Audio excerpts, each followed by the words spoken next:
선생님들 안녕하세요. 이 자리에 나와주셔서 감사드립니다. 한 주간도 참 고생 많으셨죠? 네, 우리 또 아이들에게 하나님 말씀 가르치기 위해 이 자리에 또 마음을 모아 나와주신 선생님들을 진심으로 축복하고 환영합니다. 네, 사실 지금 카메라를 거의 10번 이상 껐다 켰다 했습니다. 방송을 상당히 진척하다가 또 중단하기도 했었고요. 네, 이렇게 밑밥을 깔고 들어가는 이유는 마음의 부담감이, 심적 부담감이 매우 큽니다. 그래서 사실 지난주에 이제 가정에 대한 이야기를 나누고 나서 한 주간 고민이 많았습니다.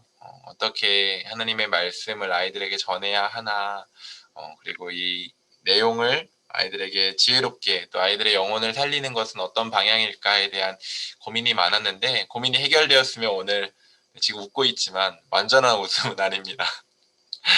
정말 티 하나 없는 맑은 미소로 정말 가벼운 마음으로 이 성경 공부 카메라를 켰을 텐데 그 고민에 대한 답이 명확하게 이제 나오지 않아서 고민을 아는 채 시작을 하려니 네, 마음이 무겁습니다. 그럼에도 불구하고 이번 주 예배는 있고 또 아이들에게 말씀을 전해야 하니 또 가야 할 길이 있어서 카메라를 켜고 이 시간 선생님들과 마주 앉았습니다. 네, 그래서 함께 지혜를 좀 모았으면 좋겠습니다. 어떻게 하는 것이 아이들에게 말씀으로써 그리고 또 하나님이 뜻이 이루어지는 시간이 될지 지혜를 모았으면 좋겠고 또 이러면서 한편으로는 교역자로서 말씀을 또 제대로 풀어서 선생님들에게 또 나눠드리고 아이들에게 전할 수 있는 메시지를 확실하게 드리지 못하는 점에 대해서도 좀 송구스러운 마음이 아주 큽니다. 네, 오늘도 주님만 의지하며 이 시간 함께 말씀으로 나아갔으면 좋겠습니다. 먼저 함께 기도하시겠습니다. 좋으신 하나님, 오늘도 우리에게 말씀으로 다가와 주셔서 감사합니다. 하나님은 창조주이시고 우리는 피조물입니다. 창조주의 뜻을 우리가 다 헤아릴 수 없습니다. 창조주 하나님이 피조물을 창조하시고 나서 그 창조주와 피조물의 아름다운 관계를 오늘 우리의 삶 가운데도 누리기를 원합니다. 하나님의 다스리심 안에 거한다는 것이 무엇인지, 그리고 하나님의 통치 안에 거할 때에 오는 평안과 만족, 기쁨과 즐거움, 자유가 무엇인지 맛보기를 원합니다. 우리 안에 왜곡되고 틀어지고 하나님이 보시기에 부끄럽고 상한 부분들이 얼마나 많은지 모르겠습니다. 주님, 우리의 이 상한 마음들 주님 앞에 올려드리오니 우리를 구속하시기 위해 보내신 독생자 예수 그리스도로 말미암아 그리고 그 구원의 사역을 이어가기 위해 보내주신 성령 하나님으로 말미암아 우리의 영혼이 회복되고 다시 말씀으로 주님 나라 향하여 발걸음 옮기는 우리 모두 되게 해 주시옵소서. 특별히 말씀을 배우고 아이들에게 또 어떻게 전할지 고민하고 또 함께 주의 말씀을 대할 때에 우리에게 지혜와 명철 그리고 아이들을 사랑하는 마음 더하여 주셔서 이 말씀이 생명의 말씀 되어 지금 이 시대에도 여전히 하나님의 말씀은 우리에게 생명이라는 것을 우리의 삶으로 먼저 경험하고 아이들에게 그대로 진심으로 흘려보낼 수 있는 우리 모두 되게 해 주시옵소서. 감사드리며 예수님의 이름으로 기도드립니다. 아멘. 네, 오늘은 5월의 둘째 주 말씀 위에 선 부부 해서 이제 가정의 가장 기초 관계인 부부 관계에 대해서 이야기를 나누게 됩니다. 사실 부부 관계에 대해서 애들에게 물으면 부모님을 생각하게 되지 자기가 나중에 이를 부부에 대해서 생각하는 아이들은 굉장히 극소수일 거라고 생각을 해요. 너무 막연하기도 하고요. 그럼에도 이 기초 관계가 되는 부부 관계를 다루는 이유는 먼저는 새신자반에서 이야기를 하고 있기 때문이고 그럼에도 불구하고 이제 이 부부관계에 대해서 아이들이 미리 생각을 해보고 이 부부관계가 한순간에 이룰 수 있는 것이 아니라 지금부터 내가 훈련해야 되는 영역이라는 것을 근데 이 훈련이라는 영역이 인간적인 관계에서의 훈련 이전에 가장 기초 베이스인 하나님 말씀에 순종하는 법에서부터 시작해야 된다는 것이 오늘 말씀의 포인트입니다. 그래서 그 내용을 갖고 어떻게 접근을 하면 좋을지 오늘 성경 공부에서 함께 다뤄보도록 하겠습니다. 말씀은 누가복음 1장 6절입니다. 네, 누가복음 1장 6절 말씀 함께 보실까요? 교재를 공유하면서 가면 좋겠네요. 네, 누가복음 1장 6절 말씀 같이 한번 읽어보겠습니다. 시작! 이 두 사람이 하나님 앞에, 네. 암송 말씀은 또 세 번역이군요. 여기 읽겠습니다. 시작. 그 두 사람은 다 하나님 앞에서 의로운 사람이어서 주님의 모든 계명과 규율을 흠잡을 데 없이 잘 지켰다. 누가복음 1장 6절 말씀. 아멘. 네. 엘리사벳과 사가랴 부부는 하나님 앞에 의로운 사람이어서 주님의 계명과 규율을 다 잘 지켰던 부부. 네, 사실 이 사가랴와 엘리사벳 부부 이야기는 작년 2020년 고난주간 특별 새벽 기도회 때 정한주 목사님께서 엘리사벳이라는 제목으로 설교해 주셨던 내용을 바탕으로 이제 써졌다는 것을 미리 말씀드리고 시작합니다. 사가랴와 엘리사벳 부부를 이 땅에서 제가 살면서 이렇게 말씀을 통해 만날 수 있는 게 얼마나 감사한지 모르겠습니다. 이렇게 신실하고 의로운 부부를 보면서 다시 한번 도전이 되고 또 그 부부를 통해 그 부부를 하나님이 어떻게 쓰셨는지를 보면서 제 안에 이제 꿈도 생기고 그랬던 것 같습니다. 네, 계속해서 가보도록 하겠습니다. 네, 본문 묵상 글 같이 보시겠습니다. 사가랴라는 한 남자와 엘리사벳이라는 한 여자가 만나 결혼하여 한 몸을 이루었습니다. 지난주에 배웠던 하나님이 만드신 관계, 결혼의 질서를 이제 사가랴와 엘리사벳 부부가 따랐다는 것을 알 수 있죠. 두 사람 모두 하나님께 거룩하게 구별된 제사장 가문의 사람이었고 특별히 본문은 이 부부의 경건함을 강조하고 있는데 이 부부가 맞이했던 어려움들을 알고 나면 이 경건이 더욱 값지게 다가옵니다. 사가랴와 엘리사벳 부부는 결코 평탄한 가운데 하나님께 순종하는 의로운 부부로 섰던 것이 아니었습니다. 우리보다 더 힘들었으면 힘들었지 덜 힘들지는 않았을 것 같습니다. 그 이유는 이제 뒷부분에 살펴볼 상황들 때문인데요. 이 사가랴와 엘리사벳 부부를 소개하는 누가복음 1장 6절 9절은 전형적인 이제 히브리인들의 사고방식에서 경건함을 표현하는 방식입니다. 하나님 앞에 의로운 사람이고 모든 규율을 잘 지켰다. 이것은 전형적인 문구인데 구약적 배경에서 가장 신실하고 의로운 사람으로서 살아갔던 이 부부를 소개하는 이유는 무엇인지도 계속해서 살펴보겠습니다. 네, 이 부부가 어떤 그런 어려움들이 있었는지 보면 먼저 첫 번째로 영적인 어려움, 정치적인 어려움이 있었습니다. 그 둘 다 암흑기였죠. 먼저 영적인 암흑기로서는 말라기 선지자 이후로 하나님은 무려 400년간 침묵하셨습니다. 네, 이 침묵할 때 400년 동안 그냥 아무 일이 없이 그냥 무덤덤한 상태로 지나갔던 것이 아니라 격변의 시기들을 400년을 보내고 있었습니다. 아시다시피 헬라 제국이 이스라엘을 다스렸었고 또 잠깐 헬라 제국으로부터 독립해서 마카비 왕조가 세워졌었지만 또 후에 로마에게 진압당해 이제 로마 제국에게 탄압받고 그 이후로 계속해서 예수님 또 바울까지 로마 제국이 이어지지요. 이 격변의 시기를 겪고 있는데 하나님은 침묵하고 계시다는 겁니다. 네, 바벨론의 포로 잡혀갈 때 아수르에게 공격당할 때 하나님은 계속해서 선지자를 통해 말씀을 하셨고 이스라엘은 그래도 하나님의 말씀, 하나님이 우리와 함께 하신다라는 그 믿음 가운데 살 수 있었는데 이제는 하나님의 그 말씀이 끊어진 세대를 살았다니 얼마나 그 시간이 힘들었을지 우리는 상상도 못할 것 같습니다. 그런 이제 영적인 암흑기가 첫 번째 어려움이었고요. 또 두 번째는 또 폭군 중에 폭군인 유대왕 헤롯 때에 살면서 정치적 암흑기를 겪어야 했습니다. 그래서 이제 이 구절 이 사가랴와 엘리사벳 부부를 소개하는 누가복음 1장 5절 말씀 보면 유대왕 헤롯 때에라고 이 시대적 배경을 밝히면서 시작하고 있죠. 헤롯, 여기서 나오는 헤롯은 이제 헤롯 대왕입니다. 여기서 대왕은 그가 영토를 넓혔거나 아니면은 뭐 덕망이 있어서 그런 대왕으로 호칭하는 것이 아니라 헤롯 가문의 첫 번째 왕이어서 대왕으로 칭하는 것이고요. 이 헤롯 대왕은 의심증 환자였다고 합니다. 그래서 자신의 이제 둘째 아들과 그리고 둘째 부인과 그리고 장모님까지도 자신에게 위협이 된다 생각을 하고 살해했던 그런 왕이었고 그 외에도 굉장히 이제 폭군 중에 폭군으로 알려져 있죠.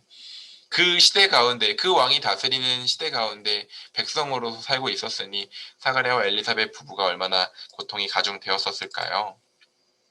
그런데 이 부부는 이런 칠흑 같은 어둠 속에서도 하나님 말씀 위에 서 있었습니다. 그다음에 이제 두 번째로 이제 크게는 세 번째겠죠. 부부는 자녀가 없는 아픔을 겪었습니다. 두 사람 모두 제사장 가문 출신이고 이스라엘 사회에서 존경받는 위치였지만 자녀가 없는 수치를 당해야 했습니다. 그 당시에는 자녀가 없는 것이 수치스러운 일로 여겨졌던 사회였기 때문이죠.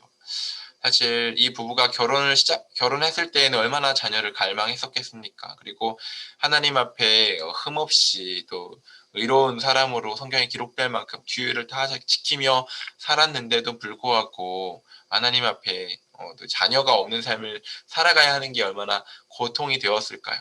주변에서도 겉으로 보는 것과 속으로 살면 다른 거 아니야? 라고 또 사람들이 수군거렸을 수도 있고요. 그런데 그럼에도 불구하고 하나님 앞에 원망도 할 법한데 그들은 하나님 말씀의 자리에서 이탈하지 않고 끝까지 말씀 위에 서 있었습니다. 이 사가랴와 엘리사벳 부부의 하나님을 향한 신뢰는 도대체 어디로부터 나왔을까? 참 감탄이 나옵니다. 사실 우리는 우리 삶의 환경에서 어려움을 겪게 되면 제일 먼저 하나님에 대한 원망과 그리고 속상함의 토로부터 시작하게 되죠. 그리고 또한 내가 오랫동안 간구했던 기도의 제목이 이루어지지 않을 때에 오는 절망에 있어서도 굉장히 탄식이 나오는데 사가랴와 엘리사벳 부부에게 있어서 자녀는 어떻게 보면 그 두 사람의 가장 간절한 기도의 제목이었을 텐데도 이제는 육신으로서는 더 이상 아이를 가질 수 없는 한계를 넘어선 그들에게 있어서 원망이 분명히 깊었을 텐데도 하나님을 향한 이 말씀의 자리를 이탈하지 않고 끝까지 믿음을 지켰다는 것이 참으로 존경스럽습니다. 그렇게 이 부부가 하나님 말씀 위에 서서 말씀을 지키면 지킬수록 놀라운 것은 말씀이 이들을 지켜주었다는 점입니다. 그리고 그들의 소망이 다 끊어졌을 그때에 하나님께서 이 부부에게 특별한 사명을 맡겨주셨는데 바로 주님, 구원자, 메시아의 길을 예비하는 자를 이 부부의 태에 보내주신 것이죠. 그러나 그들은 이때에도 말씀 위에 굳게 서 있었습니다. 이제는 본인이 우리가 그렇잖아요. 사람이 화장실 들어갈 때와 나올 때의 마음 다르다고. 자녀를 구할 때는 하나님을 의지하다가 자녀만 얻으면 이제 하나님 됐어요 하고 하나님 커트해버리고 내게 주신 자녀를 이제는 내가 키우고 싶은 소유욕으로 사로잡힐 법도 한데 그들은 마음이 하나님께로 다 들여졌던 것 같습니다. 다 훈련이 되었던 것 같습니다. 자녀가 주어졌음에도 불구하고 그들이 어떤 선택을 했었는지 진짜 놀랍습니다. 분명 아들 세례 요한에게 그 당시 제사장직은 가문을 따라서 혈통을 따라서 이어졌기 때문에 물려줄 수 있었고 굉장히 사회적으로 지위가 높은 안정적인 삶을 살게 해줄 수도 있었지만 하나님이 말씀하신 것을 따라 주님의 길을 예비하며 살도록 광야로 내보냈다는 것이죠. 사가랴와 엘리사벳 부부의 그 삶의 이야기 보도의 마지막 구절에는 누가복음 1장 80절인데 제가 읽어드리겠습니다. 누가복음 1장 80절 말씀입니다. 아이가 자라며 심령이 강하여지며 이스라엘에게 나타나는 날까지 빈들에 있으니라. 아멘. 네. 광야에 내보냈다는 것이죠. 그리고 우리는 잘 알고 있듯이 세례 요한은 석청과 메뚜기를 먹으면서 약대 털옷을 입으며 구약의 전형적인 그 선지자의 그 선지자의 표식들을 갖추며 주님 오실 길을 예비하는 자로서 자신의 정체성을 소리로 메시아의 다시 오심을 이제 외친 예비하는 자의 소리로서 여기고 살아갔던 이 세례 요한의 삶을 보면 참으로 이 사가랴와 엘리사벳 부부의 경건함이 얼마나 빛나고 값진지 모르겠습니다. 이처럼 부부가 한몸됨을 이루는 것이 바로 말씀, 곧 하나님입니다. 생각이 다르죠. 당연하죠. 다른데 오직 말씀의 기준으로 하나 될 수 있습니다. 그 부부가 사가랴 엘리사벳 부부가 하나님 말씀만을 기준 삼고 그 위에 굳건히 서서 살았기 때문에 하나님은 어떤 일을 하셨나요? 저는 이 부분이 제일 도전이 됐는데 하나님이 침묵을 깨셨습니다. 누구를 통해서 말이죠? 사가랴와 엘리사벳 부부를 통해서 말이죠. 400년 동안 이스라엘에 얼마나 많은 사람들이 있었을까요? 얼마나 많은 제사장과 하나님을 향해 경건하게 살려고 했던 사람들이 있었을까요? 그럼에도 불구하고 하나님이 사가랴와 엘리사벳 부부를 통해서 하나님의 침묵을 깨고 말씀하시고, 그리고 그때 주님의 길을 예비하는 자뿐만 아니라 정말로 주님이 이 땅에 오시는 것이 됐다는 게 참 놀랍지 않을 수가 없습니다. 그래서 세례 요한과 독생자를 보내며 하나님 드디어 말씀하셨죠. 우리가 후일에 세울 믿음의 가정도 부부가 먼저 말씀 위에 굳게 서서 그 믿음이 자자손손 대대로 물려지는 은혜가 있기를 소망합니다. 네. 그래서 사가랴와 엘리사벳 부부를 이제 호칭하게 되면 저는 하나님의 침묵을 깬 부부라고 칭하고 싶습니다. 참 이런 부부가 성경에 기록되어 있다는 게 도전이 되고 감사합니다. 네, 뒤에 가서 이제 삼각형 얘기는 뒤에 가서 하면 좋을 것 같습니다. 그럼 같이 이제 묵상 질문 볼까요? 네, 일상 속에서 하나님 말씀을 지키기 위해 몸부림치고 있는 일이 있다면 이야기해 보세요. 네, 요즘 어떻게 지내시나요? 하나님 말씀과는 어떤 관계를 맺고 지내시나요? 우리는 삶에서 하나님 말씀과의 관계가 우리 삶에 정말 큰 영향 미친다는 것 알고 있으면서도 말씀을 대하는 게 왜 이렇게 꺼려지고 자꾸 낯설고 익숙해지지가 않는지, 말씀보다는 왜 TV와 스마트폰과 나에게 자연스러운 것들이 훨씬 더 편안하게 다가오는지 참 아이러니합니다. 그래서 몸부림이란 단어를 제가 여기다 적어 보았는데요. 네, 사가랴와 엘리사벳 부부 정말 이 말씀 속에선 사실 그들이 우리가 그냥 단서를 갖고 추론할 뿐이지 그들의 감정선에 대해서는 묘사하고 있지는 않지만 굉장히 몸부림쳤을 것 같습니다. 네. 하나님의 모든 계명과 규율을 잘 지켰다라고 그 지키기 위해서 얼마나 노력을 했을까요? 정말 몸부림을 치면서 했을 텐데 하물며 아직 예수님도 오시지 않은 시대이고 성령님도 보내주시지 않은 시대인데 그 상황 속에서도 정말 하나님 사랑하는 마음, 하나님을 향한 굳건한 신뢰를 갖고 말씀을 지켜냈다면 하물며 그 이후로 이제는 아들 예수님도 받고 또 지금 함께하고 계시는 성령님까지도 우리 안에 계신데 우리에게 있어서 이 말씀을 지키는 것은 정말 더 큰 특권 가운데 우리가 지금 누리고 있는 혜택이라는 것을 기억하며 우리가 말씀 앞에 더 가까이 했으면 좋겠습니다. 이번 질문, 우리 부부가 혹시 미혼인 경우는 내가 하나님 말씀을 삶의 기준 삼고 살아갈 수 있기를 기도해 보세요 라고 되어 있습니다. 네, 하나님 말씀을 삶의 기준 삼고 살아가는 것, 결국은 말씀의 권위에 이제 순종하는 삶이 우리에게 필요하다는 것이죠. 그러니까 아까도 서두에 말씀드렸지만 말씀과 내가 어떤 관계를 맺고 있는지 먼저 질문을 드렸었는데 말씀을 지금 내 머리 위에 두고 말씀이 말씀하시는 바에 따라 내가 살아가는가 아니면 말씀을 내 옆구리 옆에 두고 말씀과 동등한 관계로서 서로 타협하며 살아가는가 아니면 말씀을 내 발 아래에 두고 말씀을 내가 원하는 때만 취하고 내가 원치 않을 때는 버리며 말씀을 내 마음대로 재단하며 살아가는가 사실 내가 말씀을 어떻게 대할 수 있는 것 같지만 결국 심은 대로 거두게 되는 것 같아요. 말씀의 권위에 두고 살아가는 것, 이거 심는 것 참 쉽지 않지만 그렇게 심을 때 거두는 열매는 너무나도 큰 것 같고 달콤해요. 하지만 우리를 말씀을 자꾸 나와 같은 권위에 그리고 내 아래에 두게 되면 결국은 나를 지켜주는 것이 없기 때문에 내 안에 두려움과 염려와 삶의 눌림과 그리고 하나님과의 멀어짐으로 말미암는 생명력 없는 무기력함, 우울함 등 그 결과는 고스란히 우리가 떠안게 되는 것 같습니다. 하나님이 우리에게 너무나 소중한 말씀과 함께 또 너무나 소중한 자유의지를 주셨기 때문에 이 자유의지를 갖고 우리가 말씀을 선택할 수 있는 은총이 우리에게 있기를 소망합니다. 네, 그러면 우리 같이 오늘 이제 성경 공부 PPT 보면서 질문들 하나씩 살펴보면 좋을 것 같습니다. 네, 5월 목표는 이제 말씀 위에 선 가정을 만들어가요 해서 우리가 이 가정이라 하면 지금 속한 가정을 말씀 위에 그리고 앞으로 내가 만들 가정을 말씀 위에 이렇게 볼 수 있겠고요. 말씀 위에 선 부부 관계를 우리가 오늘 살펴보고 있습니다. 마음 열기 질문입니다. 지난주에 배운 솔로몬의 가정과 오늘 배운 사가랴 엘리사벳 부부의 가정은 어떤 점이 다른지 이야기해 보세요 해서 네, 이제 이 마음 열기 질문은 그냥 단순한 질문이었어요. 네, 지난주에 설교 내용을 아이들이 잘 기억하고 있을지 사실 마음 열려다가 또 마음이 다칠 수 있는 질문이진 않을까 싶네요. 지금 보니까. 네, 교재를 쓸 당시에는 아이들에게 이건 간단한 질문이고 바로 답이 나올 수 있는 질문이겠구나 싶어서 넣었는데 또 지난주 설교를 기억하지 못할 수 있다는 함정이 있었네요.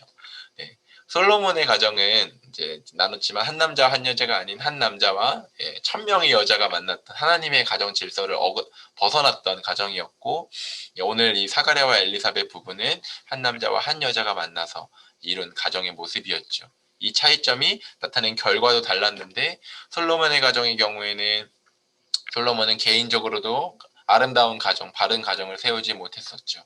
그리고 국가적으로도 결혼의 목적이 분명히 정치적 안정을 꾀하려는 정략적 결혼도 있었는데, 국가적으로 오히려 솔로몬 이후에 나라가 분열되고 많은 비극을 겪었죠. 그런데 이 사가랴와 엘리사벳은 초점이 흐려졌네요. 됐네요. 네. 사가랴와 엘리사벳은 개인적으로도 가정을 하나님 앞에 신실하게 세웠고, 또 국가적으로도, 국가를 넘어 시대적으로도 하나님의 침묵을 깨는 결과를 나타냈습니다. 네, 굉장히 너무나 상반된 결과를 가져온 정면교사와 반면교사일 아닐 수가 없겠습니다. 네, 사가랴 엘리사벳 부부 가정은 하나님이 세우신 결혼 질서 순종했지만 솔로몬은 불순종했고, 삶의 모습도 순종과 불순종의 모습으로 결과가 다르게 나타났다는 점 같이 나눠보면 좋을 것 같고요. 성경은 사가랴와 엘리사벳 부부를 어떻게 소개하고 있는지 누가복음 1장 6절 오늘 본문 말씀에 보면 어떻게 소개하고 있죠? 네, 두 사람이 의로운 사람이었다고 소개하고 있습니다. 근데 여기서 우리가 생각해야 될 점은 하나님 앞에서는 의인은 없나니 하나도 없다고 분명히 주님 말씀하셨습니다. 모든 사람이 죄를 범하였다고 말씀하셨습니다. 여기서의 말하는 의인은 스스로 구원에 이를 만한 의가 아닙니다. 이 말은 하나님께서 구원을 베풀어 주셨을 때에 그 구원에 대해서 하나님께 응답했던 신실함으로서의 의를 말하는 것입니다. 곧 하나님 앞에 삶을 바르고 신실하게 갖고 가기 위해 응답하며 살았던 모습을 하나님께서 의인이다라고 인정해 주셨다는 것이지요. 그래서 아까 앞서 말씀드렸지만 이 사가랴와 엘리사벳 부부를 소개하는 구절은 그 구약에서 의인을 구약에 잠시 커트했습니다. 네, 내용을 말하다 버벅거려서 커트했습니다. 그래서 구약의 그 의인을 묘사하는 구절을 갖고 사가랴와 엘리사벳 부부를 경건한 부부로서 소개하고 있고, 이는 곧 메시아의 오심을 준비할 세례 요한 또한 경건한 자이고, 구약의 패러다임에서 이제 마지막 의인으로서의 세례 요한을 말하려는 복성과 암시로서도 볼 수 있습니다. 아이들에게 여기까지 나눌 수는 없겠지만 성경 말씀에 대한 또 추가 설명드렸고요. 그래서 둘 다 하나님 앞에 의로운 사람이었다는 것은 둘 다 하나님 앞에 바로 관계를 맺으며 살았던 사람이고요. 특별히 그러기에 실제 삶의 모습이 어떻게 나타났냐면 하나님께서 말씀하시는 것들을 그대로 잘 따라서 순종하며 지냈던 자들로서 우리는 그 사가랴와 엘리사벳 부부의 모습을 그려볼 수 있겠습니다. 네, 이렇게 누가복음 1장 6절 갖고 답을 해보았고요.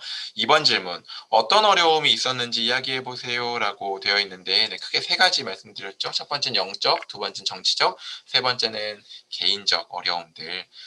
그 중에 한 가지만이라도 사실 우리도 어떻게 보면 영적인 어려움, 그래도 하나님의 말씀을 우리에게 계속 주고 계신 너무 감사한 것 같고, 정치적인 어려움, 시대적인 어려움, 지금 코로나19 가운데 우리도 굉장히 눌려있죠. 또 개인적인 어려움, 몸의 질병과 또 관계에서 또 재정적으로 우리도 어려움이 있습니다. 사실 사가랴와 엘리사벳 부부의 이 어려움이 또 우리의 이 삶의 치환해 보면 또 어려움이라고 볼 수 있네요.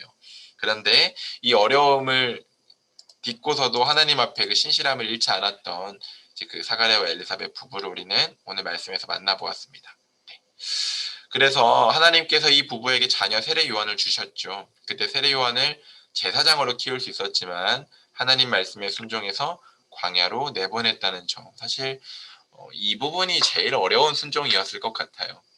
모든 계명과 규율을 잘 지켜왔지만 이 모든 시험에서의 테스트에서의 순종과 훈련이 없었다면 하나님이 자녀 주셨을 때 절대로 이렇게 못했을 것 같습니다. 그래서 그 아브라함이 100세에 이삭을 낳았잖아요. 그런데 아브라함이 사실 75세 때 부르심을 받고 자녀를 약속받았는데 25년 동안을 기다림의 시간을 가졌는데 우리는 아브라함이 그걸 기다린 걸로 생각하지만 사실은 하나님이 더 기다리고 계셨음을 우리는 봐야 합니다. 아브라함의 기다림은 보면은 그 과정 속에서 아내를 누이라고 속이는 거짓말도 하고 또 하나님이 말씀하신 약속을 깨고 하갈과 또 동침하여 이스마엘을 낳았고 또 하나님의 약속을 믿지 못하니 자신 자녀 안 주니까 그냥 내 종 엘리에셀 네 여기서도 커트했습니다. 네 아브라함이 그 다음에 또 아브라함의 자신의 종 엘리에셀에게 이 이름이 생각이 안 나가지고요. 그 엘리에셀에게 상속하겠다고 이제 자녀 없으니 그렇게 하겠다고 하는 믿음 없는 행동들을 끝없이 보였습니다. 이 말은 무엇입니까? 75세 때 하나님이 아브라함에게 이삭을 주었으면 이것은 아브라함에게 복이 아니라 화가 되었을 것이 분명하다는 것이죠. 아직 이삭을 받을 만한 믿음에 차지 않았기 때문에 하나님이 아브라함을 믿음의 조상으로 반열에 오를 때까지 기다려 주셨던 이 하나님의 기다림을 우리는 봐야 한다는 점이지요. 그런 의미에서 사가랴와 엘리사벳 부부에게 하나님이 모든 소망이 다 끊어진 생리적으로는 다 더 이상 가망성이 없는 상황에서 이 세례 요한을 주셨을 때 하나님 되심을 경험할 수 있었고 또한 이제는 하나님 권위와 질서에 온전히 순종하여 그를 정말로 주님의 뜻 가운데 주의 길을 예비하는 자로 이제 보낼 수 있었던 이 삶의 여정을 보면 모든 것이 하나님의 섭리와 통치 아래 이루어지고 있다는 점을 우리는 알 수 있고 사가랴와 엘리사벳 부부의 모습에서 우리는 그런 순종 또한 볼 수 있습니다. 자, 그러면 이제 자라가기 질문 함께 보겠습니다. 자라가기 질문 1번입니다. 사가랴와 엘리사벳이 서로 연합하여 한 몸을 이룰 수 있었던 것은 두 사람 모두 하나님 말씀에 순종했기 때문입니다. 미래의 배우자와 함께 하나님 말씀에 순종하며 살려면 지금 나는 무엇을 해야 할지 이야기해 보세요. 네. 오늘 말씀의 포인트는 이 부분이었죠. 사가랴와 엘리사벳이 하나님 말씀에 순종하는 그것도 보통은 남편이 믿음 좋으면 아내가 좀 덜하고 아내가 믿음이 좋으면 남편이 좀 덜하고 이제 그렇게 되는 관계가 많고 그런데 이제 이 부분은 좀 특별하게 둘 다 하나님 앞에 이제 믿음에 서서 한 몸을 말씀 안에서 한 몸을 이루었던 부부였습니다. 그래서 이것을 살펴봄으로써 우리가 지향해야 할 부부 관계는 말씀 위에선 부부 관계를 지향해야 하고 이것을 이루기 위해서는 말씀 앞에 서는 것은 하루아침에 이루어지는 것이 아니기 때문에 오늘 나의 삶의 자리에서 말씀의 순종을 연습하고 훈련해야 한다라는 이제 부분이었고 이제 그런 답을 함께 이제 거의 이 질문에는 답이 그런 식으로 나올 수 있는데 아이들에게 어떻게 이것들을 더 접근하면 좋을지 생각해 볼 때 결국은 하나님 말씀에 순종하며 살려면 우선 하나님 말씀이 무엇인지를 알아야 하잖아요. 알아야지 순종을 할 수 있으니까. 그러려면 하나님 말씀을 그래서 이렇게 제가 표현해 봤습니다. 이제 하나님 말씀을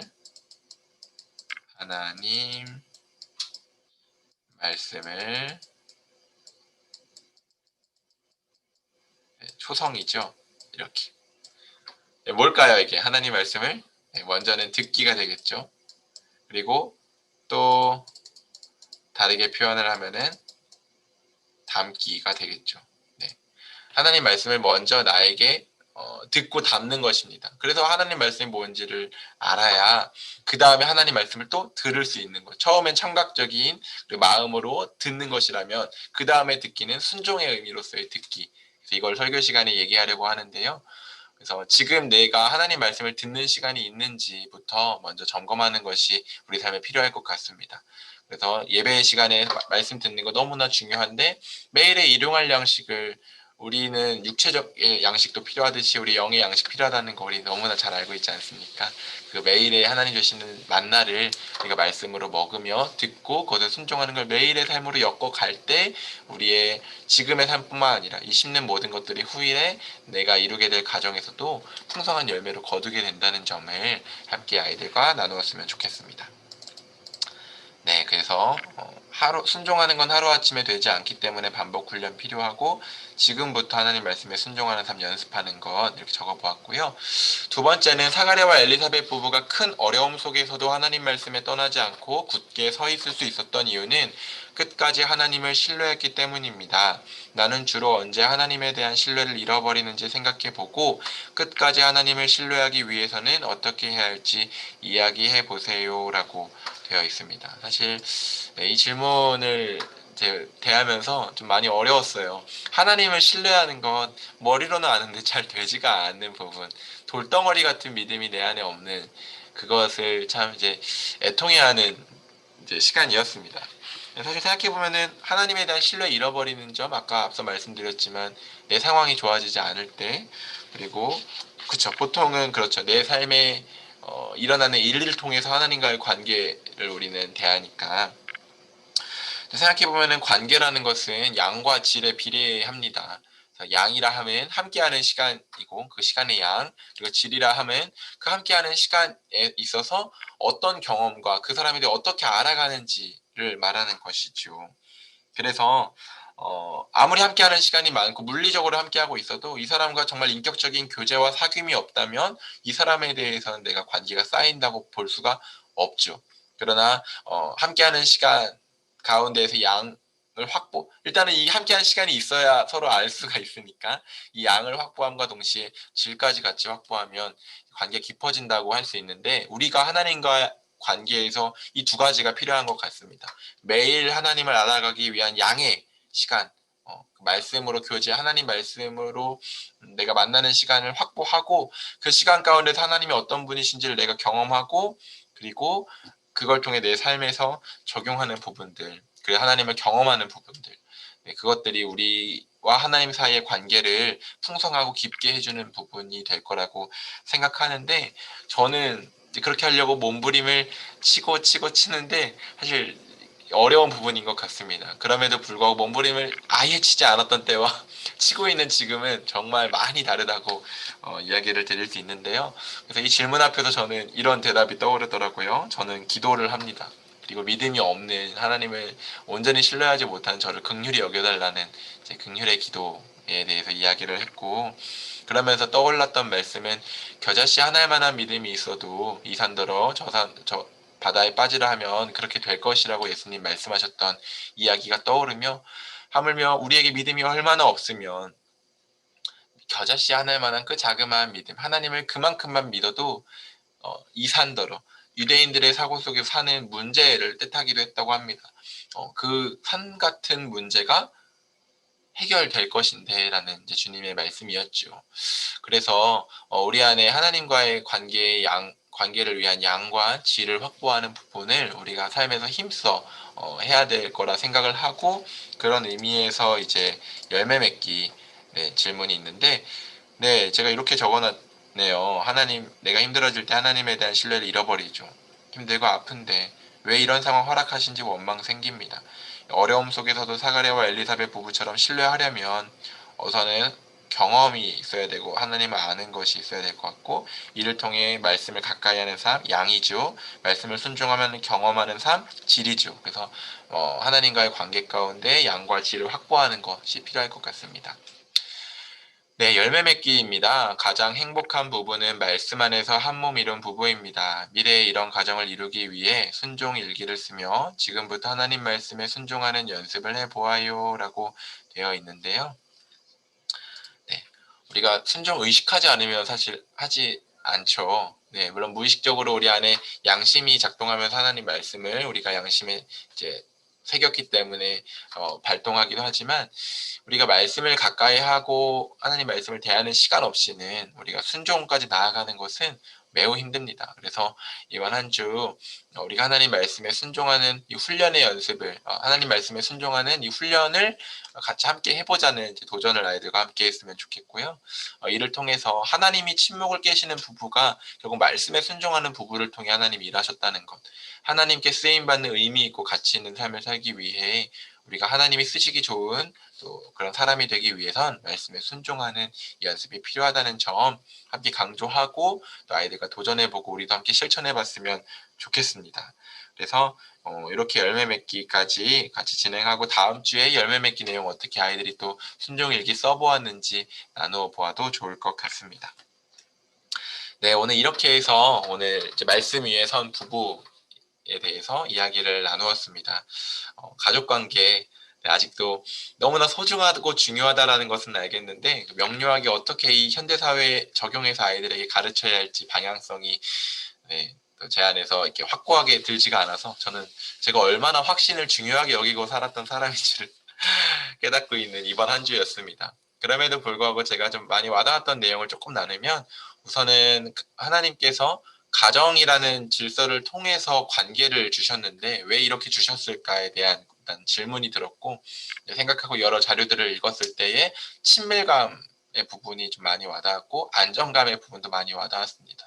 분명히 하나님이 개체로 세우고 각 개체별로 관계해라라고 하실 수도 있었는데 하나님에게는 어떻게 보면 손쉽고 간편식과 같은 방법이었을 수 있는데 그렇게 하지 않으시고 지난주 이야기 나눴던 것처럼 먼저 아담 만드시고 그다음에 아담에게서 또 잠들게 하시고 마취시킨 거기 옆구리에서 갈비뼈를 떼면서 옆면으로 또 동등한 존재인 여자를 만드시고 그래서 서로가 서로 환대하고 그리하여 서로가 벌거벗어서도 부끄러움이 없는 서로가 가장 연약하고 나약한 벌거벗음의 상태에서도 서로를 온전히 수용하고 사랑할 수 있고 사랑받을 수 있는 연합의 관계를 이룰 수 있게 하심으로 삼위일체 하나님의 연합을 우리 인간의 관계에 만들어 주심 그리고 그것을 결혼이라는 법으로 정하심으로써 이 가정의 안정된 관계 속에서 생육하고 번성하며 관계가 이 땅에 충만하기를 바라시는 하나님의 마음을 생각해 볼 때 결국은 하나님이 그 세 분의 사귐의 연합의 관계, 그 깊은 친밀함의 관계를 우리에게 누리게 하고 싶으셨다는 목적과 의도는